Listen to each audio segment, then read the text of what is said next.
Baik. Jadi kalau tadi Mas Oka menyebutkan tentang mampu saya begini, itu bukan berarti mengecilkan diri untuk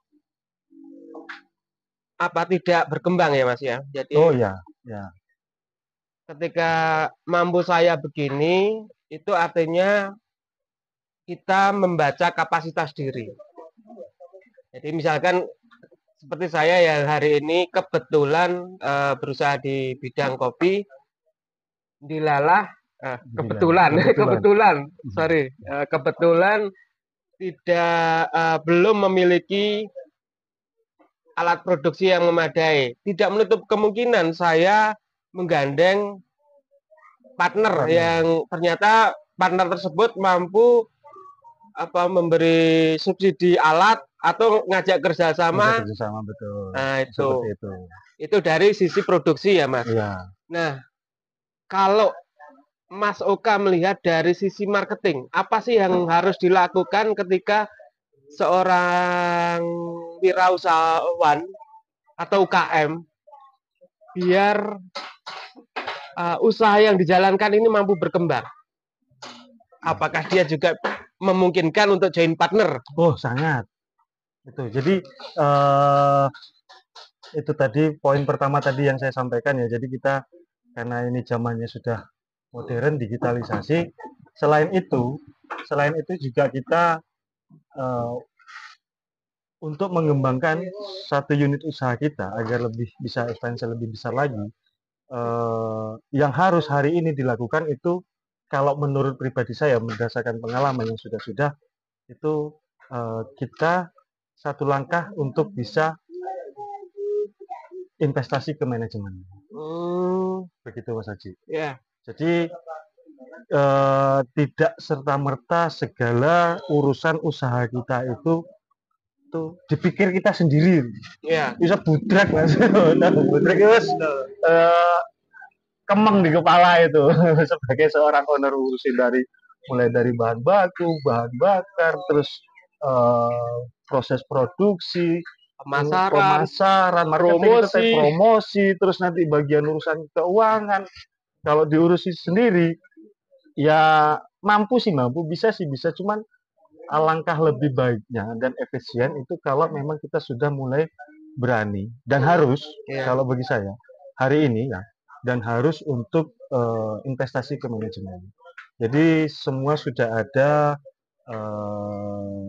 yang mengatur di setiap apa namanya job desknya. Jadi sudah ada fokusnya masing-masing. Ya, berat. Begitu. Termasuk juga marketing.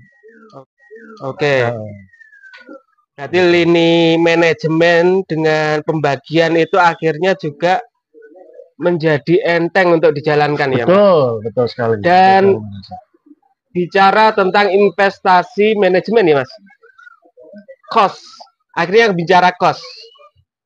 Akhirnya bicara cost. Kan seperti itu. Iya, Kira ukuran dari UKM untuk melakukan investasi manajemen itu punya nilai atau apa? Tingkatan. Misalkan UKM di bawah 100 juta itu investasi manajemennya harus berapa? Itu ada nggak kriteria-kriteria itu?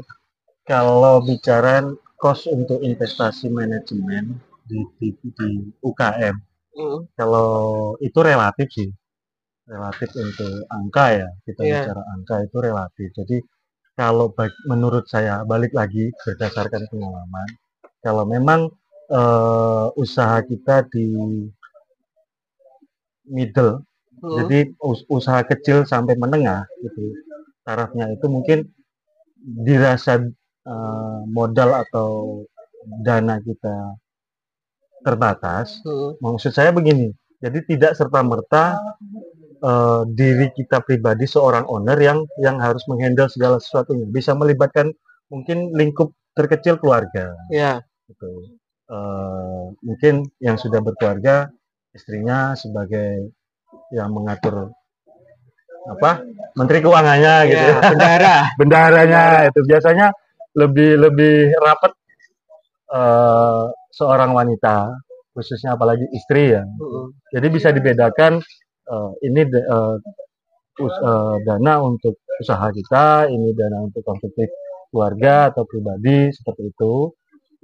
Juga melibatkan mungkin orang-orang terdekat yang lainnya. Kalau memang belum bisa kita merekrut Yang profesional ya. profesional gitu.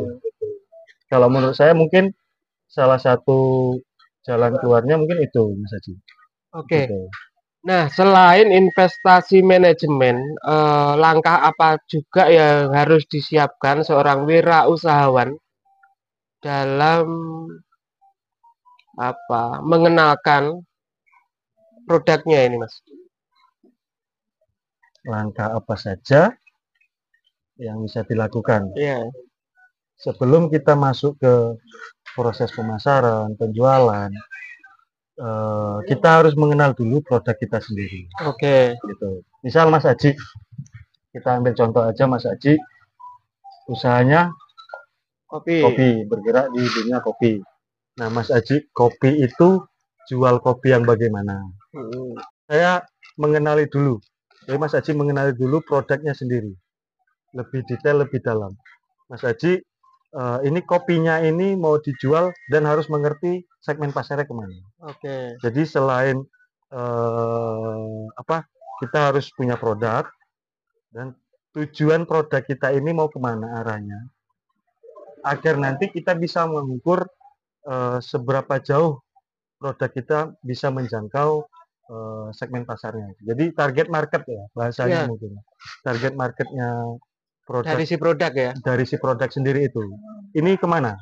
Apakah untuk lebih ke para supplier yang nantinya dia jual retail atau para pengusaha kopi yang dia jual dalam bentuk bin mungkin ya. Dalam bentuk bin atau bahkan kafe-kafe yang menyediakan minuman-minuman kopi itu. Jadi harus mengenali dulu produknya ini apa, mau dibawa kemana.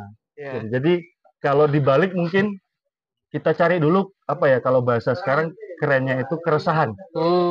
Keresahan dari market itu. Dia butuhnya apa? Kita kalau dibalik kita bicara dari sisi customer, yang mereka butuhkan hari ini apa? Nah, itu mungkin bisa jadi salah satu solusi untuk kemana arah produk kita. Kalau bicara tentang keresahan market, berarti kan kita bicara tentang survei. Betul. Nah, ketika bicara survei, terus ini dihubungkan dengan pelaku usaha yang segmennya masih middle, masih kecil gitu aja ya. Apakah harus mengeluarkan kos atau kita cukup survei ala kadarnya?